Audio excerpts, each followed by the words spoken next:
Operasi potong-potong tubuh perempuan dengan gergaji mesin, inilah kasus pembunuhan Eki Listianto.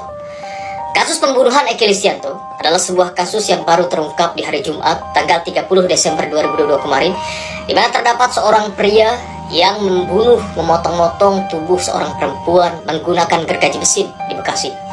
Nah, lantas bagaimana sih cerita lengkap dari kasus pembunuhan yang begitu mengerikan ini?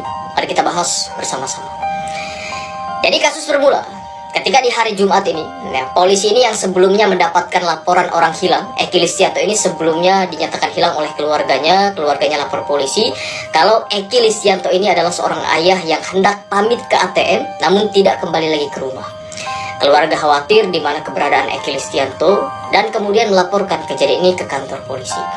Setelah keluarga ini melaporkan hilangnya Eki Listianto ini ke kantor polisi, akhirnya polisi kemudian bergerak mencari di mana Eki Listianto dan menemukanlah titik terang kalau Eki Listianto ini berada di sebuah kontrakan di daerah Tambun, Bekasi.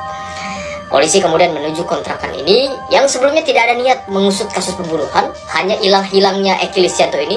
Kemudian ketika dibuka kontrakannya Muhammad Eki Listianto ini, seorang pria berusia 34 tahun, polisi betapa kagetnya menemukan dua dus kontainer yang ketika dibuka terdapat potongan tubuh seorang perempuan. Terbukalah kemudian kasus baru yang sebelumnya mencari keberadaan Eki Listianto justru sekarang jadi kasus pembunuhan yang begitu mengerikan.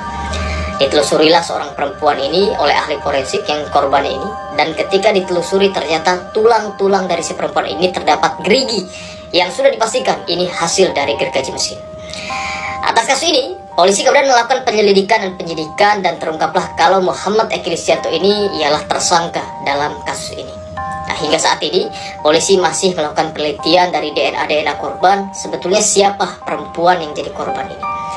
Namun ketika diwawancarai tetangga-tetangga kontrakan dari Eki Listianto ini, kontrakan semuanya Eki Listianto ini, anehnya tetangga ini tidak mendengar suara yang dari gergaji mesin. Jadi ditanya nih apakah ada suara gergaji mesin, tetangga tidak mendengar sama sekali suara yang. Jadi bisa dipastikan ya, polisi memastikan kalau perbuatan Eki Listianto ini menggergaji korban ini di tempat jauh dari kontrakan ini.